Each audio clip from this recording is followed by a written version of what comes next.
하나님은 사람의 눈으로 볼 수가 없습니다.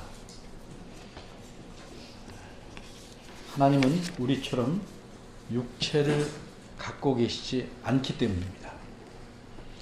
그래서 성경은 하나님을 가리켜 하나님은 영이시다 이렇게 말씀합니다. 그런데 성경을 보면 하나님을 본 사람들이 드물지만 가끔 나타납니다.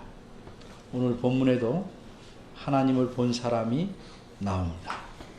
제가 몇 달 전에 6날개 스랍이라는 제목으로 오늘 본문을 설교했습니다. 오늘 두 번째 시간입니다. 그때 첫 번째 설교할 때 본문에서 생각하려는 세 가지 중에서 첫 번째 것 한 가지는 생각해 보았습니다. 그래서 오늘은 나머지를 마저 생각해 보려고 합니다. 본문에서 생각해 보려는 세 가지는 이러하였습니다. 첫째, 찬양의 내용. 둘째, 찬양의 주체. 셋째, 찬양의 대상. 오늘 본문에서 하나님을 본 사람은 이사야 선지자입니다. 그가 하나님을 보았습니다. 그런데 그가 하나님의 얼굴을 본 것은 아닙니다. 그가 본 것은 다만 하나님께서 앉아 계신 보좌와 그분의 옷자락뿐입니다. 이렇게 볼 수 있었던 것도 이 선지자의 능력이나 노력으로 보게 된 것이 아닙니다. 하나님께서 자신을 그만큼 보여주셨습니다. 하나님께서 이렇게 자신을 환상을 통해서 보여주시는 목적은 하나님 자신이 어떤 분인지를 알려주시기 위함입니다. 첫 번째 내용, 연결을 위해서 잠시 설명하겠습니다. 첫째, 찬양의 내용. 지난번 설교 때 이 부분에 대해서는 비교적 자세히 말씀드렸으므로 오늘은 간단히만 다루겠습니다. 본문을 보면 특히 이사야 선지자는 찬송하는 소리를 들었습니다. 무엇이라고 찬송하고 있었습니까?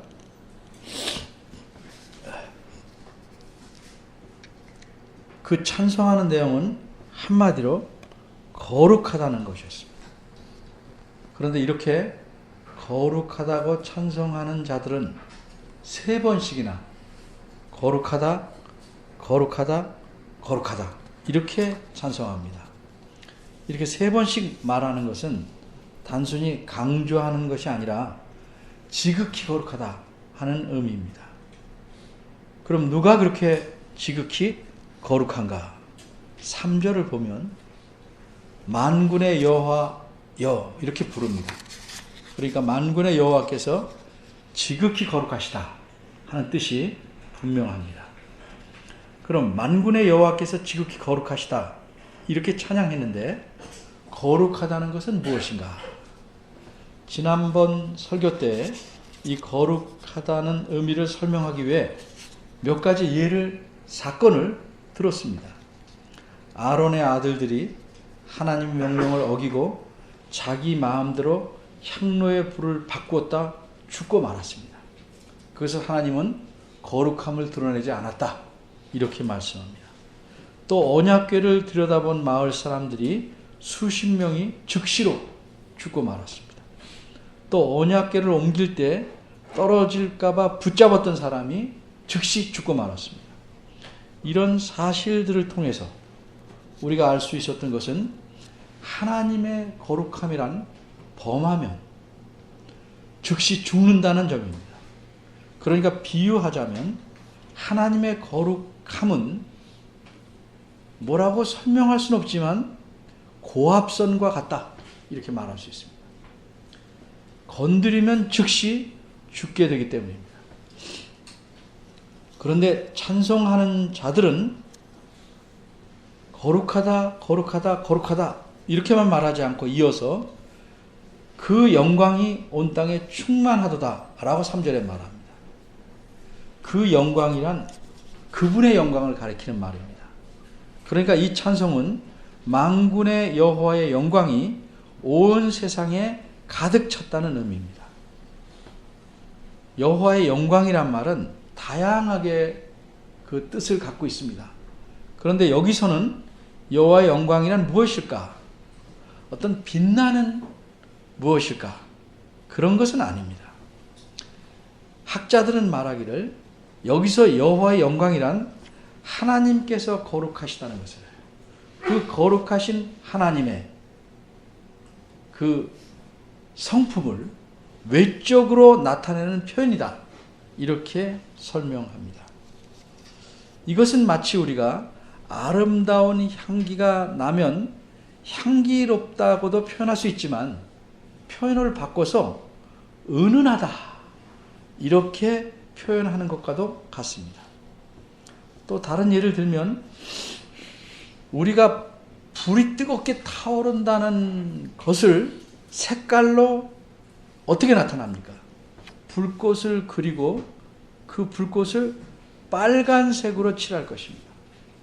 게다가 방 안에 불꽃이 있으면 그 방 안이 불꽃의 영향으로 온통 붉게 보이는 것으로 표현할 것입니다.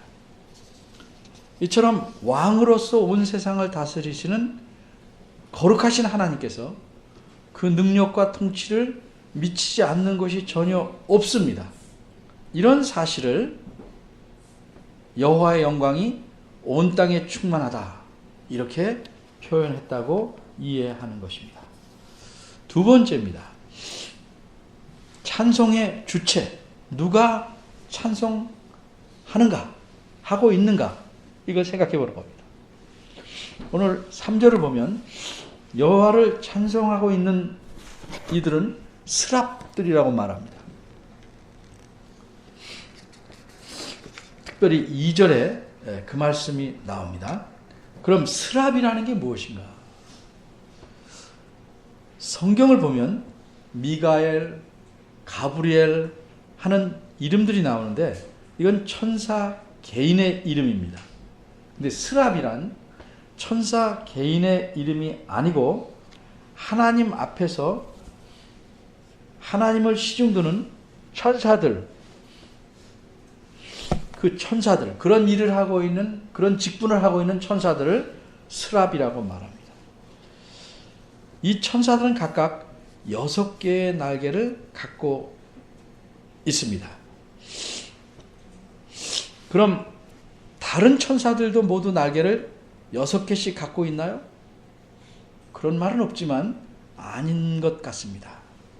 아마 2개씩 갖고 있다고 우리가 흔히 그림에서 봅니다.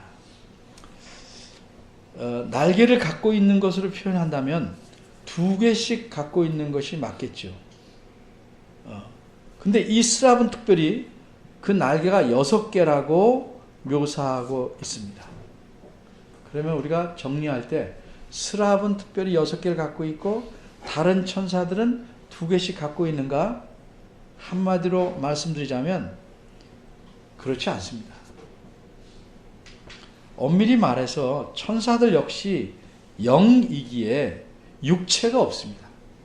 그러니까 그런 의미에서는 엄밀히 말하면 천사들은 날개를 갖고 있지 않습니다. 그런데 어째서 여기에 날개가 있는 것처럼 묘사하고 있을까? 먼저 우리가 나타내는 표현에 대해 좀 생각을 해봐야겠습니다. 참 잘했다, 또는 네가 최고다, 이 사실을 상대방이 알 수 있게 표현하려면 흔히 어떻게 합니까? 아마 이렇게 할 겁니다. 이렇게 엄지척을 할 겁니다. 그런데 참 잘했다는 표시로 누가 애기 손가락을 이렇게 들어 올린다면 상대방이 그 뜻을 제대로 알 수 있을까요? 아마 알지 못하거나 다른 뜻으로 이해할 것입니다. 이처럼 사람들은 서로 알 수 있는 표현으로 자신의 생각과 의도를 드러내 보입니다. 성경에서도 이렇게 사람들이 이해할 수 있도록 하기 위해서 필요한 표현을 사용합니다. 그래서 천사들에게 날개가 있다고 표현한 것인데, 그렇게 표현하는 것은 그들이 사는 곳이 하늘이고 날아다닐 수 있다는 사실을 전달하기 위해서 날개가 있다는 것으로 표현하는 것입니다. 각각 6날개를 가진 스랍들은 2날개로는 날고 있고 2날개로는 얼굴을 가리고 2날개로는 발을 가리고 있습니다. 이게 도대체 무슨 의미일까? 2날개로 날고 있다는 것은 그냥 알 수 있을 것입니다. 2날개로 얼굴을 가리고 있다는 것은 거룩하신 하나님을 보지 않고 있다는 의미입니다. 천사들이 하나님을 볼 수 있는데도 차마 무서워서 보지 않는다 하는 뜻이 아닙니다. 예를 들면 태양이 하도 눈부시기에 우리가 태양을 직접 쳐다볼 수 없어서 눈을 가리는 것과 마찬가지입니다. 거룩하신 하나님에게서 나오는 그 외적인 영광으로 인해서 하나님을 바라볼 수 없다는 의미입니다.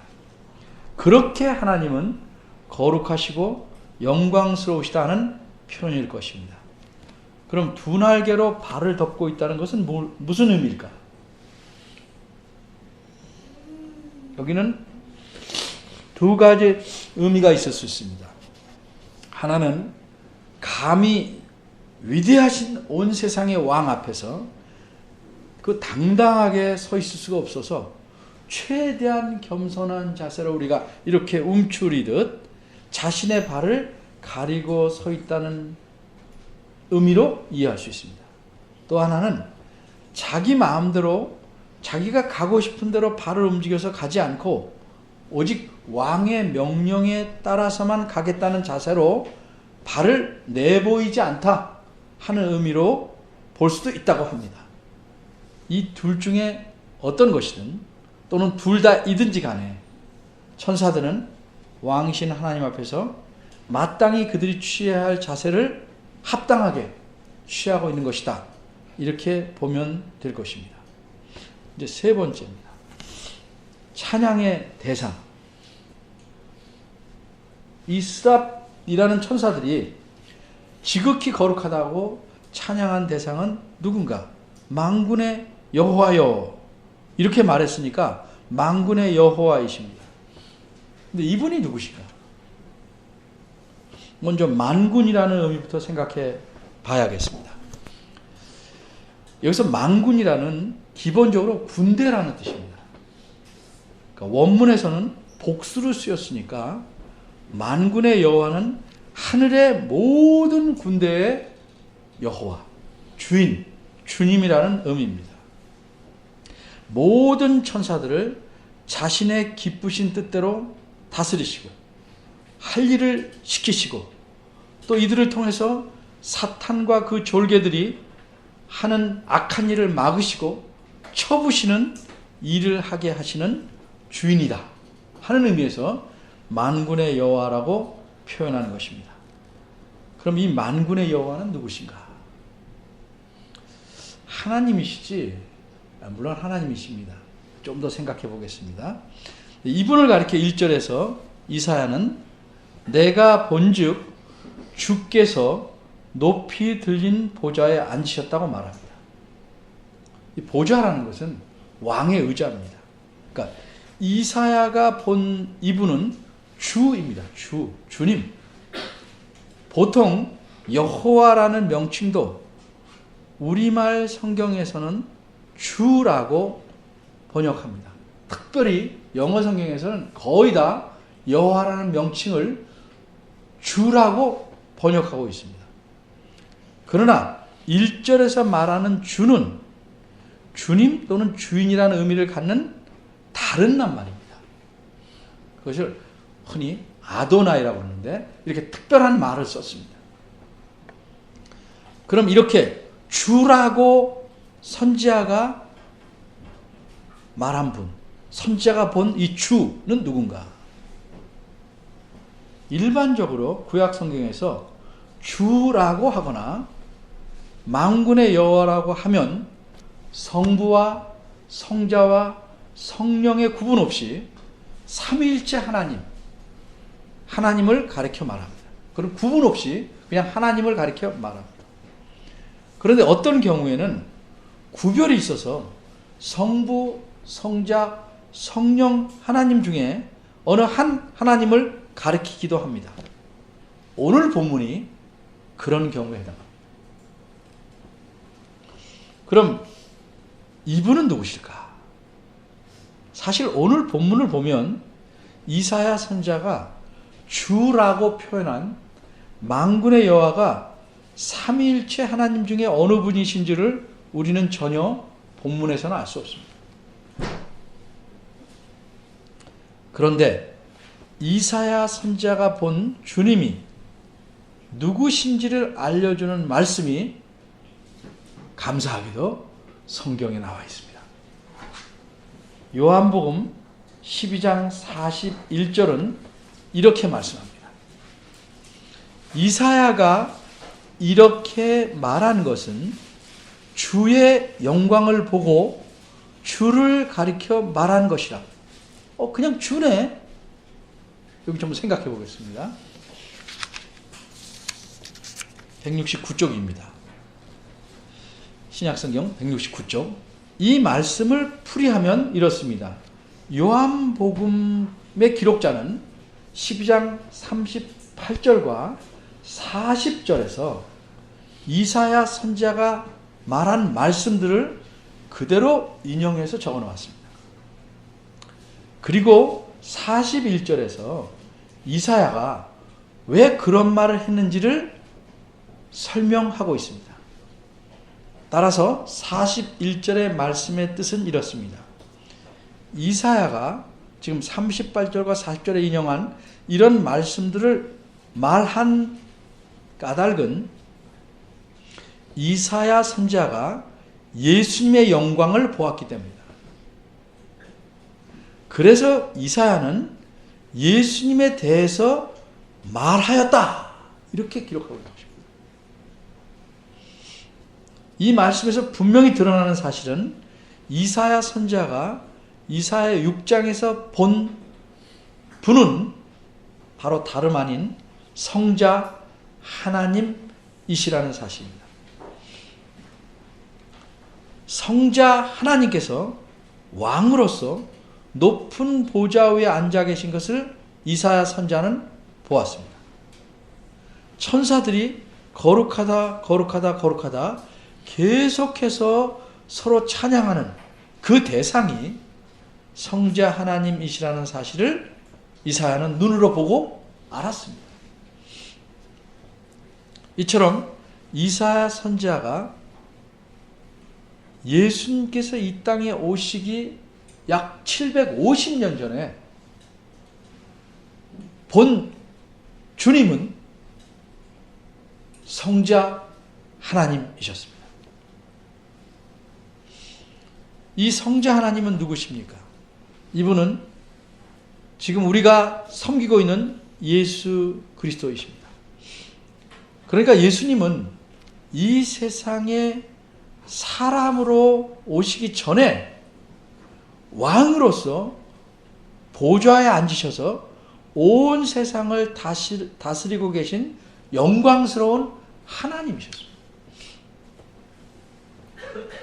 그런데 일반인도 아닌 왕이신 분께서 사람이 되셔서 이 세상에 오셨습니다. 왜 사람이 되셔서 오셨습니까? 자기 백성, 사람들인 자기 백성들을 그들의 죄에서 구하라고 오셨습니다.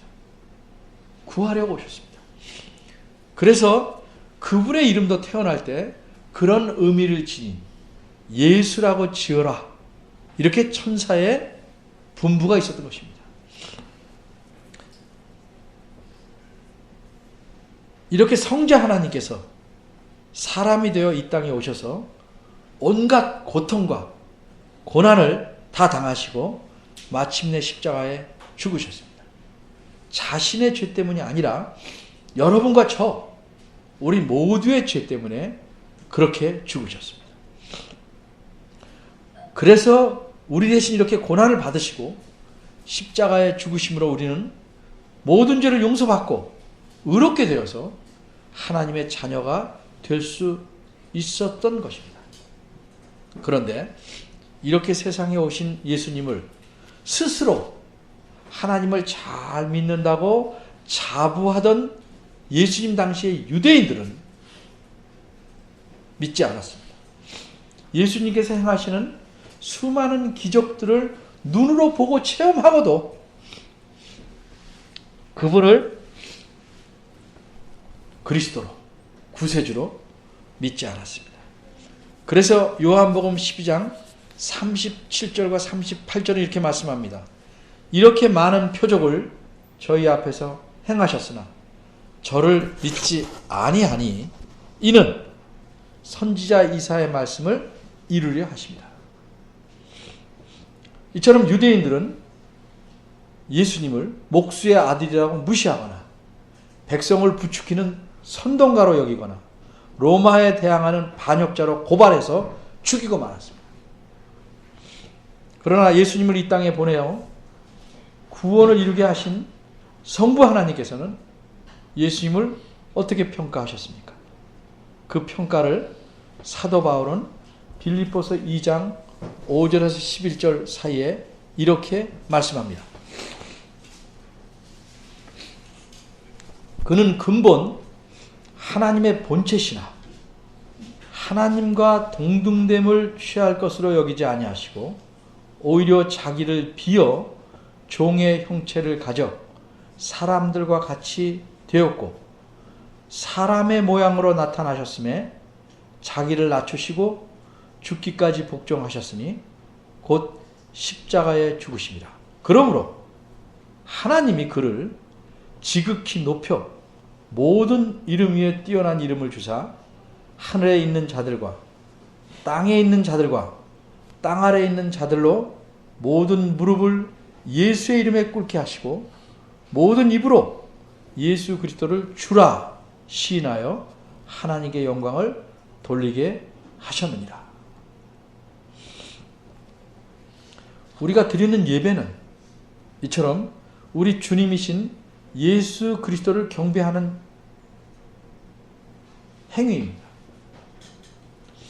거룩하신 하나님, 왕이시지만 종이 되어 이 땅에 오셔서 우리 대신 고난당하시고 우리 위해 죽으시고 다시 살아나신 예수 그리스도, 하늘에 오르사 왕으로서 다시 세상을 다스리시는 그 성자 하나님을 경배하는 것입니다.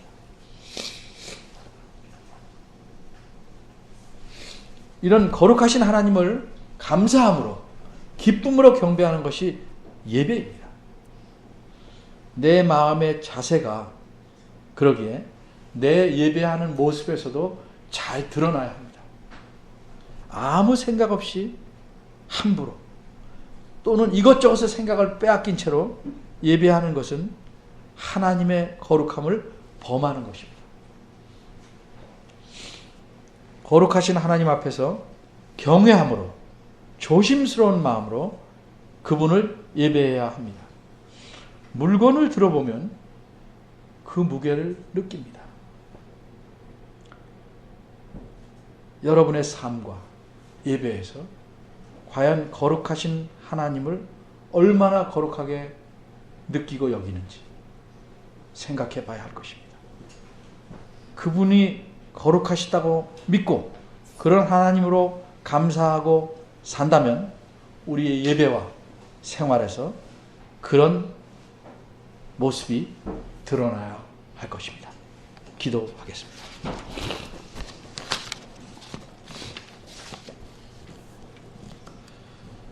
거룩하신 하나님, 우리가 입으로는 하나님이 거룩하시다고 자주 말합니다. 그런데 과연 거룩하신 하나님을 그렇게 여기는지, 우리가 하나님의 그 거룩하심 앞에서 바르게 살아가는지는 돌이켜볼 때마다 죄송스럽고 참으로 부족함이 가득합니다. 보이지 않는 하나님이라고 무시하고